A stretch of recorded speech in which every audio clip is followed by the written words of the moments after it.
Bueno, hermanos, este es el segundo audio y el audio donde vamos a compartir la lectura que hoy nos toca, que es Lucas 5 del 1 al 11, y a comentar un poquito este pasaje.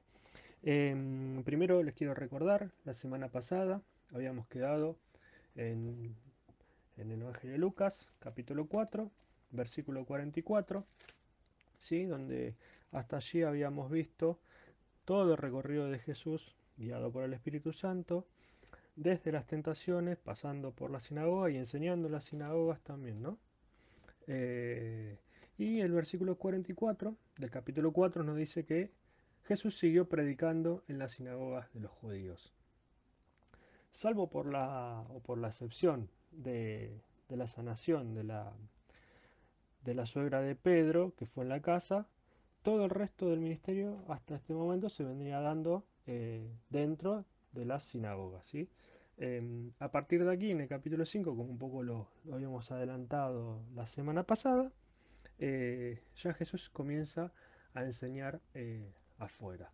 Así que, bueno, con esa premisa, compartamos la lectura. Tengan a mano capítulo 4 y capítulo 6 porque en cierta manera hay algunos versículos que están relacionados.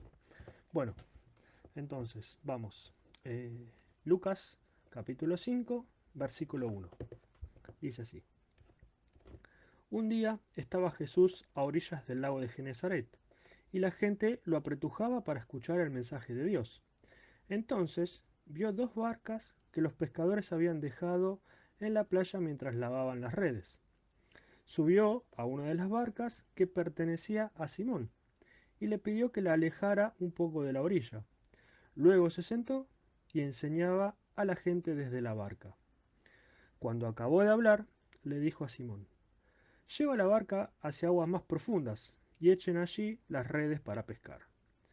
Maestro, hemos estado trabajando duro toda la noche y no hemos pescado nada, le contestó Simón. Pero como tú me lo mandas, echaré las redes. Así lo hicieron y recogieron una cantidad tan grande de peces que las redes se les rompían. Entonces llamaron por señas a sus compañeros de la otra barca para que los ayudaran. Ellos se acercaron y llenaron tanto las dos barcas que comenzaron a hundirse. Al ver esto, Simón Pedro cayó de rodillas delante de Jesús y le dijo, Apártate de mí, Señor, soy un pecador. Es que él y todos sus compañeros estaban asombrados ante la pesca que habían hecho, como también lo estaban Jacobo y Juan, hijos de Zebedeo, que eran socios de Simón. No temas, desde ahora serás pescador de hombres, le dijo Jesús a Simón. Así que llevaron las barcas a tierra y dejándolo todo, siguieron a Jesús. Bueno, este, este pasaje había compartido el pastor hace varios domingos atrás, y había sacado 6 puntos, pero bueno, sinceramente algunos me los acuerdo, algunos los anoté y otros, perdón, pero me los olvidé. Pero de todas formas quiero que podamos ir analizando un poquito más también cómo se conecta con otra parte y con cómo se va conectando también eh, el pasaje con el contexto, ¿sí? Así que bueno, en primer lugar, como les decía, como lo adelantamos también la semana pasada, es el primer momento en donde Jesús comienza fuera de las sinagogas a predicar, ¿sí? Pero antes de esto me estoy olvidando de algo. Aquí también, no solo que sucede esto, sino que también ocurre algo en la redacción de Lucas, que es que entre el Lucas capítulo 5, versículo 1, hasta Lucas capítulo 6, versículo 16, se da una sección, ¿sí? Que son actividades en Galilea. Y son todas actividades que Jesús va haciendo dentro de Galilea. Pero en esta sección lo característico que tiene es que comienza con un llamado vocacional, en el medio tiene otro llamado vocacional que es el llamamiento de Leví, y finaliza en Lucas 6, del 12 al 16, finaliza con el llamado de los 12 apóstoles, ¿sí? Entonces tenemos como una sección como un sanguchito entre dos llamados y en el medio otro llamado más particular que es el de Leví, ¿sí? Empieza con el llamado de Simón y los que estaban ahí, que también lo dejan todo y siguen. Eh, en el medio hay algunas sanidades. eh, Sigue con el llamamiento de Leví. Después tienen ahí empieza a tener unos primeros altercados porque sana en sábado. Y después finalmente esta sección termina con el llamado vocacional de los 12 apóstoles. Entonces, ya llevando al pasaje en sí, dice en el versículo 1, Jesús estaba a orillas del lago de Genesaret y la gente lo apretujaba para escuchar el mensaje de Dios. Es particular acá, también en Lucas, es que es la primera vez en donde ya Lucas menciona el mensaje de Dios o la palabra de Dios, ¿sí? Ya hay una introducción hacia cuál es el mensaje que quiere transmitir Jesús, cuál es el mensaje que va de aquí en adelante empezar a transmitir hacia afuera, ¿no? Él vino para transmitir la palabra de Dios, el mensaje de Dios, la salvación, ¿sí? Entonces acá Lucas está remarcando un poco esto de decir, bueno, ¿a qué vino Jesús?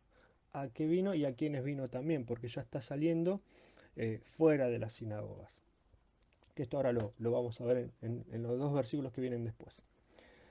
Dice, versículo 2, entonces vio dos barcas que los pescadores habían dejado en la playa mientras lavaban las redes. Acuérdense de esto, dos barcas. 3. Subió una de las barcas que pertenecía a Simón y le pidió que la alejara un poco de la orilla. Luego se sentó y enseñaba a la gente desde la barca. Subió a una de las barcas que era de Simón. Recordemos que, como se conecta con el contexto, recordemos que al salir de la sinagoga fue a la casa de Simón, sanó a la suegra. Entonces ya ahí había un reconocimiento entre Jesús y Simón. Lucas no lo profundiza, pero ya hay un conocimiento previo y también Simón conoce lo que Jesús viene enseñando, ¿sí? Bueno, luego dice, y otro punto importante de acá del versículo 3 es que dice, le pidió que la alejara un poco de la orilla, luego se sentó y enseñaba a la gente de la barca. Le pidió que la alejara un poco de la orilla. Acá es quizás una de las primeras cuestiones, una de las primeras porque ya Esdras también lo había hecho, pero en cuanto a la comunicación, ¿no? Hacia un gentío, hacia una multitud, donde una persona toma distancia para que todos la puedan escuchar. Y también da la particularidad de que, bueno, algunos historiadores y comentaristas dicen de que en el lago de Galilea se puede escuchar de un lado al otro, y es como si estuviera en un anfiteatro. Entonces, el alejarse un poquito de la orilla era para que toda la gente, toda la multitud que estaba ahí, pudiera escuchar la palabra de Dios, el mensaje de Dios, que venía por medio de Jesús, pero la gente ya sabía e interpretaba que era palabra de Dios, ¿sí? Y dice, luego se sentó y enseñaba a la gente desde la barca. Y acá en esto quiero que vayamos a Lucas capítulo 4, versículo 20. Y tomen en cuenta esto, se sentó y enseñaba, luego se sentó y enseñaba. En Lucas, capítulo 4, versículo 20, después de que lee la palabra, después de que lee la profecía de Isaías, ¿sí? Dice en el versículo 20, luego enrolló el libro y se lo devolvió al ayudante y se sentó. Todos los que estaban en la sinagoga lo miraban detenidamente y comenzó a hablarles. Hoy se cumple esta escritura en presencia de ustedes. ¿Qué quiero decir? ¿O qué es lo que nos está mostrando? Eh, la lectura del rollo, de la palabra, la lectura de la Torá o de los profetas se hacía en pie y luego la enseñanza se hacía sentados, ¿sí? Entonces, la misma actitud, el mismo formato, por así decirlo, como hoy por hoy contemporáneamente llamamos, el mismo formato litúrgico, Jesús lo está llevando hacia afuera, ¿sí? Está llevando la enseñanza fuera de la sinagoga hacia el resto. Es algo más que nos está marcando que el reino de Dios viene pero para todos. No es solamente para los que están en la sinagoga, sino que es abierto para todos. Y con esta actitud Jesús está dando esa enseñanza y se está posicionando en ese lugar de maestro que le permite poder estar sentado y poder, digamos, llevar la misma función litúrgica, por así decirlo, hacia los que están ahí, que también no dejan de ser o no dejan de estar interpelados por la religión judía, pero que quizás por algún que otro motivo y al ser marginados o por ahí al no ser impedidos de alguna manera, no pueden participar del culto en las sinagogas. Entonces, de esta manera también nos está reflejando esto, que la sinagoga en realidad se abre para todos y tiene que abrirse para todos. La enseñanza que Jesús hace no es solo para la sinagoga, sino para todos. Me enrollé un poquito ahí, me parece, pero digamos, el mismo formato Jesús también lo aplica en este momento, ¿sí? Pero para transmitir que el mensaje de Dios, la palabra de Dios. Em, entonces, bueno, versículo 4 dice, cuando acabó de hablar, le dijo a Simón, lleva la barca hacia aguas más profundas y echen allí las redes para pescar. En versículo 5, bueno, esto hay otro apartado que cierra un poquito hacia el final, de que es ir hacia aguas más profundas, es como decía el pastor en el mensaje, es ir hacia más profundo dentro de nuestro corazón, que Jesús nos pide ir más profundo hacia nuestro interior y ahí poder rescatar las cosas que realmente necesitamos o lo que realmente tenemos que trabajar. Pero no quiero mezclarlo, no me quiero adelantar en realidad. Versículo 5 dice, Maestro, hemos estado trabajando duro toda la noche y no hemos pescado nada, le contestó Simón. Pero como tú me lo mandas, echaré las redes. Quiero que acá podamos ver el término que utiliza Pedro, que es maestro. Ya sabemos que lo conocía, que sanó a su suegra, que estuvo con él, que enseñaba, ¿no? Se posiciona en esta postura de decir, bueno, como en la sinagoga yo me siento y enseño, acá también con ustedes me siento y les enseño, pero quiero rescatar de esto que hay varias palabras para la palabra maestro. En realidad son tres, pero bueno, Lucas utiliza dos. Eh, y una, y la palabra griega que está atrás de de la traducción nuestra, que nosotros solamente la tenemos como una, lamentablemente, que es maestro, no es rabí o rabino, sino que es epístata. ¿Sí? Y epístata, la palabra va un poco más profundo y le da un poco más de intimidad o le da un poco más de, digamos, le da un poco más de responsabilidad, ¿sí? Acá les leo un comentarista para no enroscarme un poco y dice, en la literatura o o en las inscripciones griegas, epístates es utilizado como título, tiene connotaciones mucho más amplias, por ejemplo, jefe, administrador, supervisor, especialmente en la educación de los jóvenes. En los escritos de Lucas, únicamente los discípulos atribuyen este título a Jesús. Como les había dicho, usa dos formas de mencionarlo a maestro, pero es una como íntima y de mayor responsabilidad, de administrador, de supervisor, que es esta palabra, es este término, solamente al núcleo cerrado, digamos a los 12. ¿Sí? El resto de las personas sí lo conoce con el otro término, que en definitiva nosotros lo traducimos como maestro, pero por ahí este título lo podríamos traducir como preceptor, no sé. Pero bueno, es algo que Lucas utiliza en el interno, digamos, ¿no? Hace esta diferencia, ¿no? De cómo los discípulos lo llaman a él. Así que recuerden esto, solamente que le está dando este título, ¿no? Y también ese término le da el título de maestro, ¿sí? Le da el título de que es profesor, de que es preceptor, ¿sí? Es como un poquitito, un escaloncito más arriba en este sentido. En versículo 6 dice, así lo hicieron y recogieron una cantidad tan grande de peces que las redes se les rompían. Entonces llamaron por señas a sus compañeros de la otra barca para que los ayudaran. Ellos se acercaron y llenaron tanto las dos barcas que comenzaron a hundirse. Llamaron a quienes, en versículo 7, a los de la otra barca. Recuerden, como nexo, como conexión, que en el versículo 2 ya Lucas nos está diciendo de que había dos barcas. Se sube a una, a la que es de Simón, y la otra queda en la orilla. Cuando se van más adentro, ocurre la pesca milagrosa, ocurre esta pesca que, que Pedro le había dicho, que Simón le había dicho, pescamos toda la noche, no podemos hacer nada. Y sin embargo, bueno, sale la otra barca a acudir. O sea, primero la presenta como que está ahí, estática, y después entra en acción en el versículo 7, ¿sí?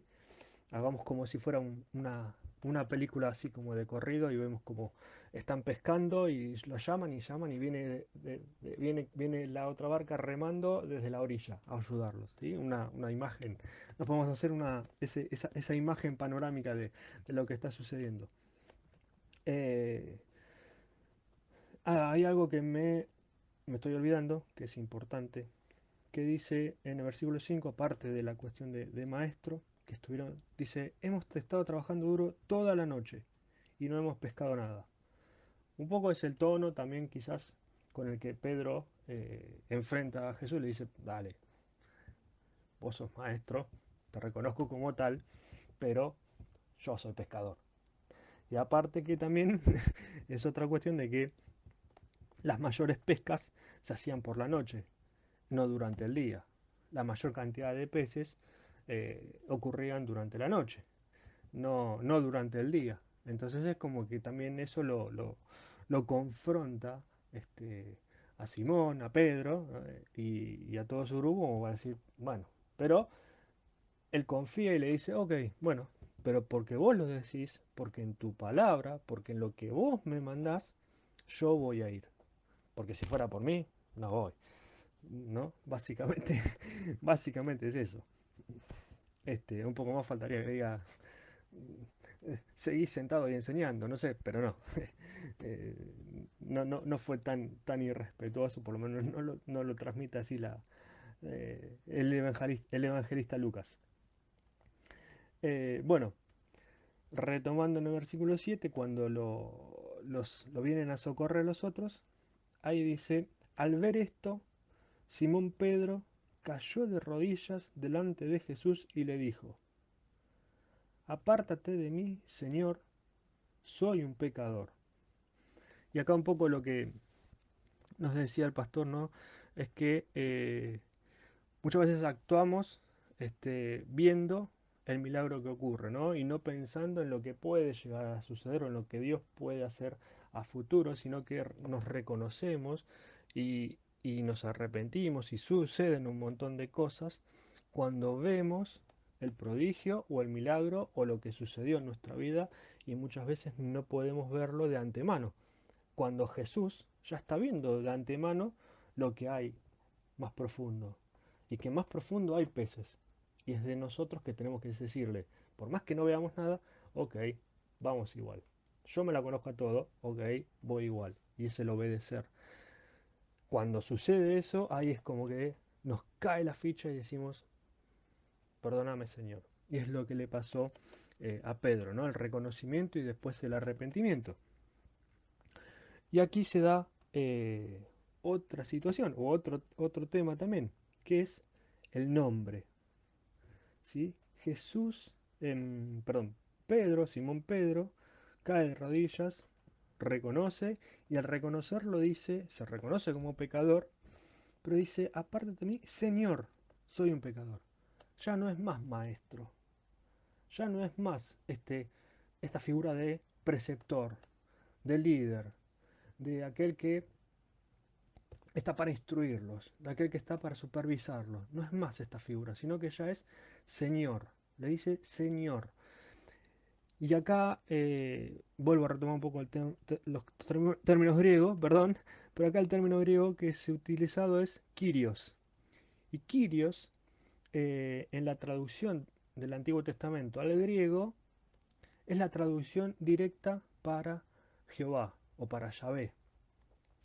Entonces, Lucas lo que está haciendo acá, conociendo esa traducción, pues esa traducción ya estaba en los tiempos del Nuevo Testamento, ya estaba en los tiempos en el primer siglo, esa traducción ya estaba hacia el griego, conociendo esto, utiliza este término y lo introduce, ¿sí? Entonces, ya se le está dando este carácter de no solo el maestro que está llevando el mensaje de Dios, sino que es el Señor, que es Yahvé, que es Jehová, ¿sí? Que es Dios. Ya lo está introduciendo y reconociendo como tal y como lo que es.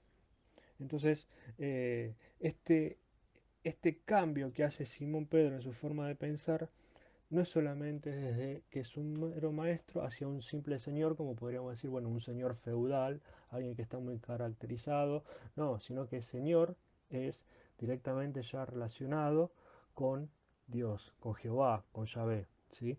Dentro de lo que es el léxico o el lenguaje del evangelista Lucas. Y eso es muy importante porque también muchas veces nos pasa a nosotros de que sabemos que Jesús nos enseña, nos cuida, nos guía, pero por ahí no lo reconocemos como Señor, como soberano de nuestra vida. Entonces acá esto es lo que está queriendo marcar el evangelista, de reconocerlo como tal, como Señor Dios, como aquel que es soberano sobre nuestra vida, sobre nuestras cosas. Por eso es el único que nos puede decir, anda más profundo, como nos contaba, enseñaba el pastor hace un tiempito atrás, ¿sí? Yo sé lo que hay más profundo tuyo, anda. Por más que no veas nada y tengas miedo, anda. Por más que fuiste 20 veces, anda 21. ¿Sí? Este, mm, bueno, y después dice versículo 9, siguiendo, dice versículo 9, es que él y todos sus compañeros estaban asombrados ante la pesca que habían hecho. Como también lo estaban Jacobo y Juan, hijos de Zebedeo, que eran socios de Simón.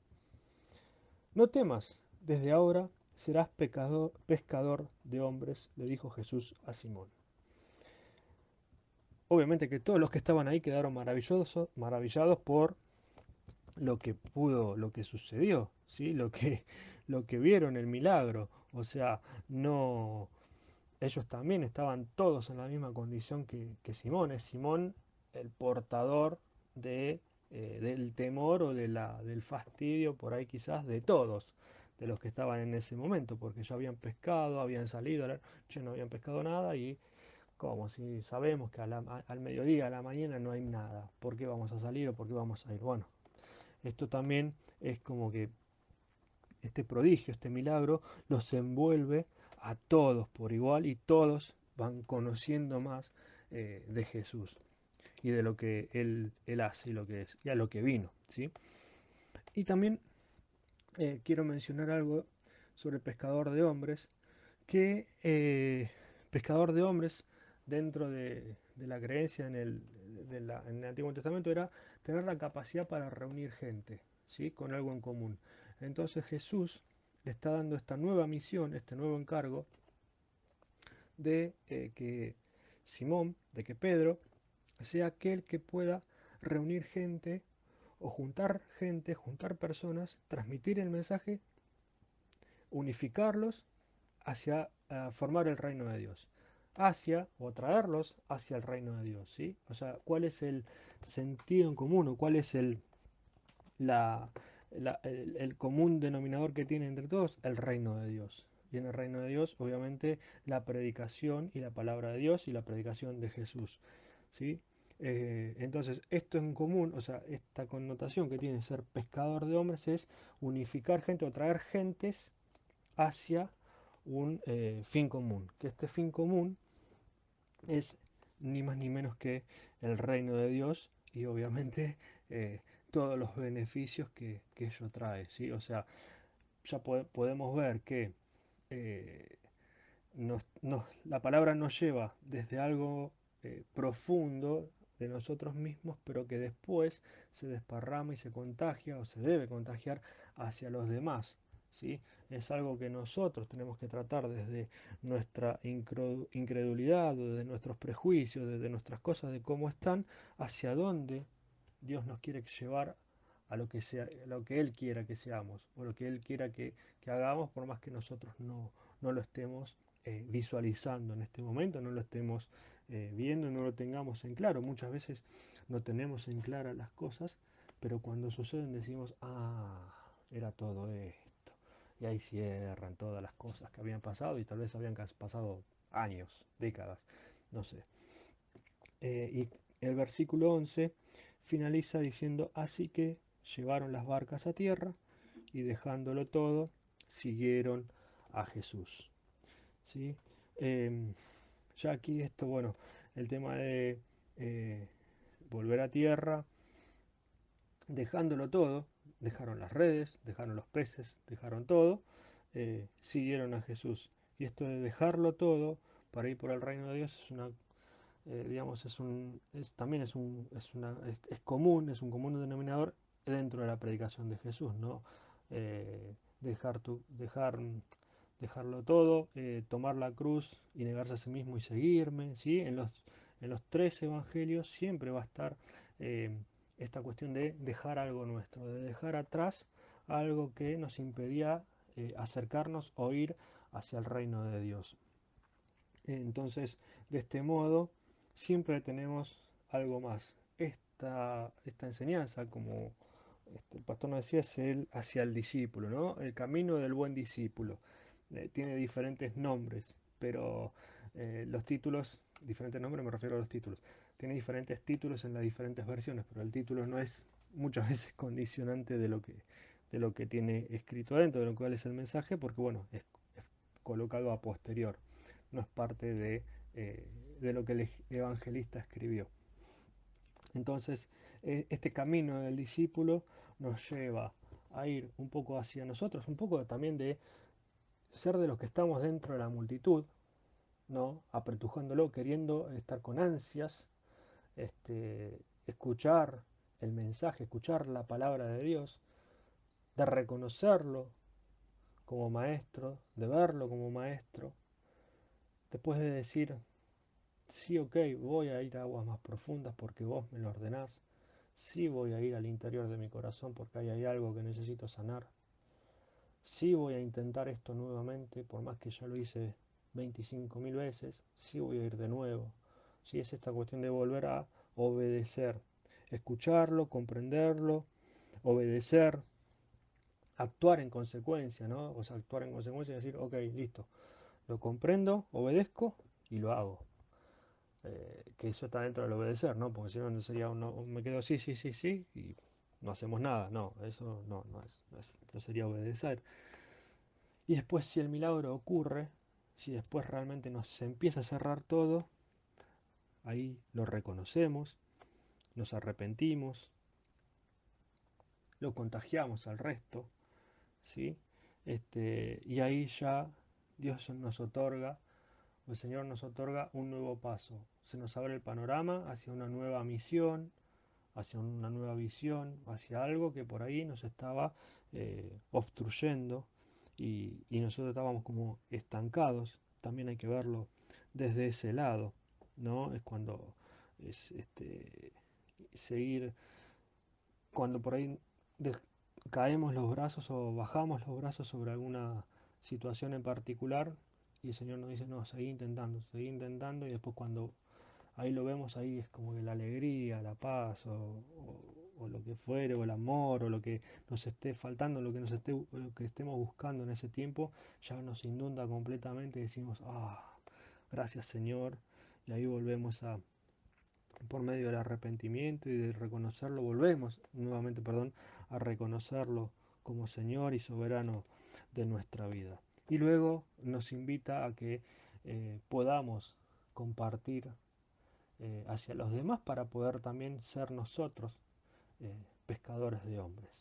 Un poco la finalidad de todo discípulo es siempre ser discípulo, nunca se deja de ser discípulo, pero la finalidad también es un poco como es Pedro y como es los que estaban allí, es ser pescadores de hombres. De hecho, nosotros intentamos o cuando evangelizamos, salimos a evangelizar, buscamos que las personas se acerquen al reino de Dios, formen parte del reino de Dios, tengan sanidad, tengan libertad.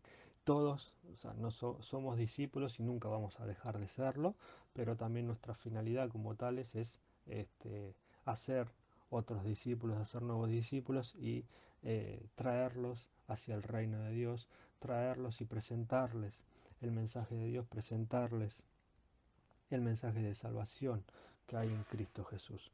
Así que, bueno, quisiera ya finalizar y dejarles esta reflexión. Obviamente que hay muchísimo más que se me puede haber escapado, seguramente que se me escapó, ¿no? No es que se me puede, sino que seguro se me escapó.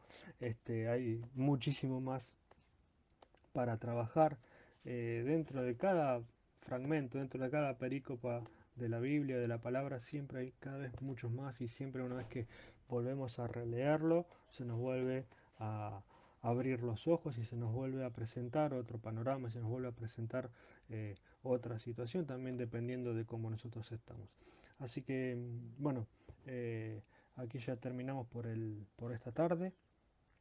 Eh, Nada, quisiera animarlos y animarnos a que podamos en este tiempo ir a aguas más profundas, ya que tenemos por ahí tiempo y podemos tener tiempo de contemplación y de meditación de su palabra y de oración de su palabra y podamos seguir ya dejándonos guiar hacia aguas más profundas por Jesús. ¿Sí? Así que, hermanos, los bendigo grandemente, que tengan una muy buena semana, que nada, que podamos seguir sobrepasando el tiempo que nos queda, que podamos estar también orando y clamando para la pronta recuperación de, de toda la situación que está pasando, de los que están enfermos, de los médicos, de los enfermeros, de los policías también, de todos los que están en seguridad, de todos los que tienen que salir a trabajar. Hoy por hoy quizás a nosotros nos molesta, pero también en cierta manera podemos decir que somos privilegiados de poder estar en casa, este, y estando en casa estamos haciendo también un bien, aunque no parezca, pero sí, hay mucha gente que aún necesita salir a la calle porque está en algún ámbito que es indispensable, como los que fabrican alimentos también, y que podamos estar este tiempo también orando por todos ellos, que en cierta manera son los que nosotros podemos gozar de poder estar este tiempo en nuestras casas. Así que nada, y a los que seguimos trabajando en nuestra casa, también tener la mente despierta y no distraernos con las cosas cotidianas de la casa y poder ubicar un tiempo para la oficina, para la lectura bíblica, para la oración y también para las cosas que hagan falta dentro de la misma familia, del mismo hogar. Así que bueno, hermanos, la semana que viene continuamos con el capítulo 5 a partir del versículo 12 en adelante. Así que bueno, nos estamos hablando, viendo y escuchando. Muchas bendiciones. Dios los bendiga grandemente.